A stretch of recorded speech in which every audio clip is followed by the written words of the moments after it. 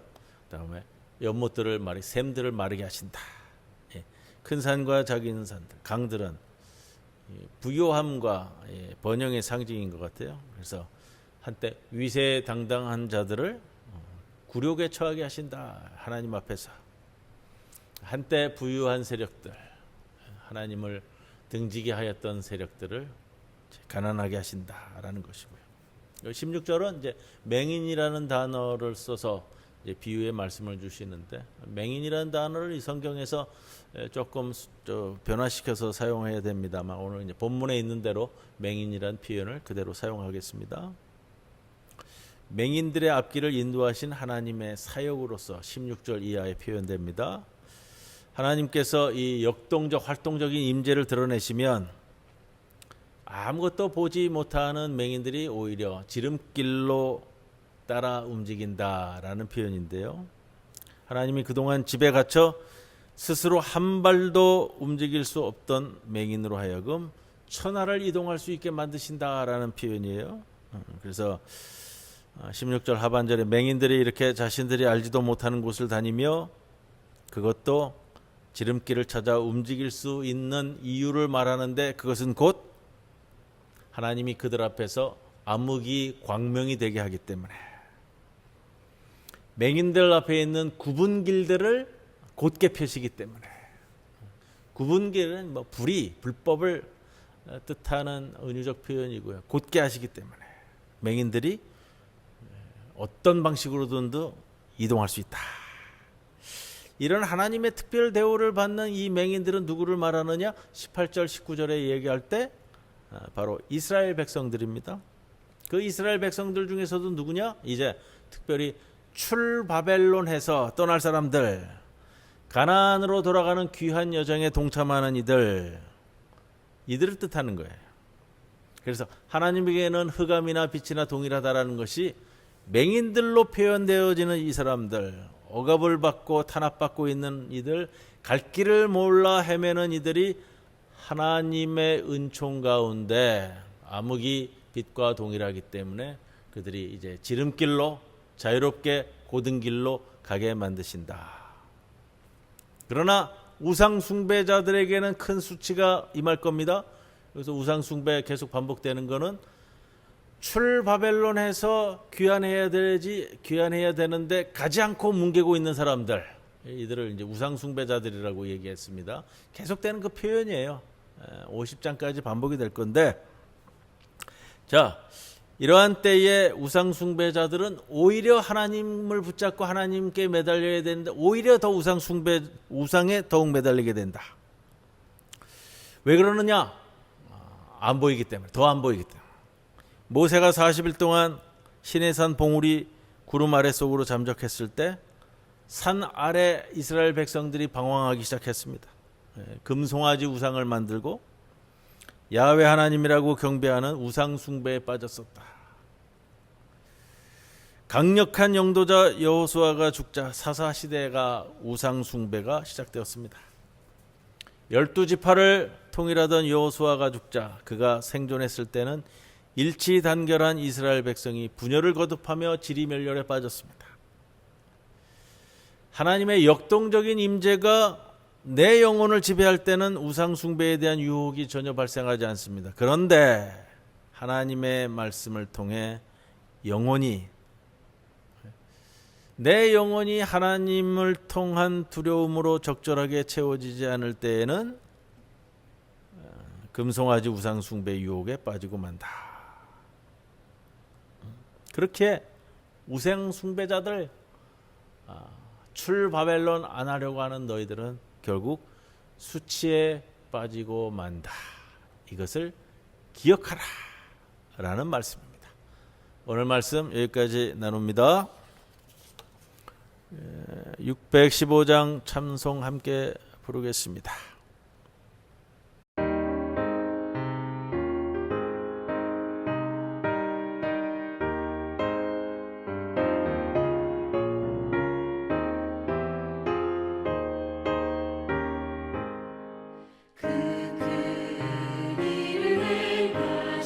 주께 영광 이 세상을 사랑해 주셨네 우리 죄를 위하여 죽으시사 저 영원한 생명 문 여시었네 우리 주 높이세 귀한 말씀 우리 주 높이세 모두 기뻐하며 주 예수님이 믿어 하나님께 그 행하신 큰 역사 찬양하세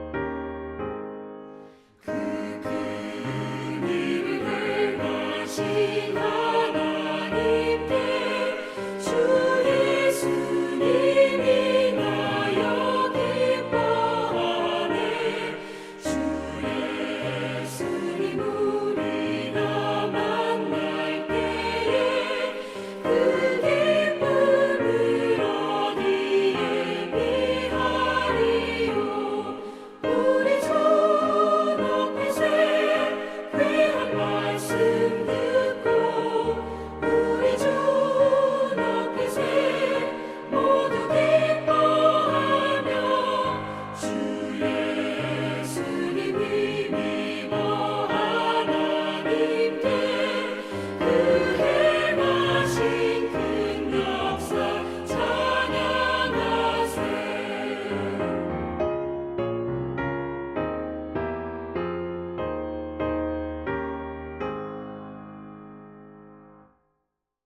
주님 가르쳐 주신 기도 함께 기도드립니다. 하늘에 계신 우리 아버지여 이름이 거룩히 여김을 받으시오며 나라가 임하시오며 뜻이 하늘에서 이루어진 것 같이 땅에서도 이루어지이다. 오늘 우리에게 일용할 양식을 주시옵고 우리가 우리에게 죄 지은 자를 사하여 준 것 같이 우리 죄를 사하여 주시옵고 우리를 시험에 들게 하지 마시옵고 다만 악에서 구하시옵소서. 나라와 권세와 영광이 아버지께 영원히 있사옵나이다. 아멘.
마음과 생각을 지키시는 주님 아무것도 염려하라 하시네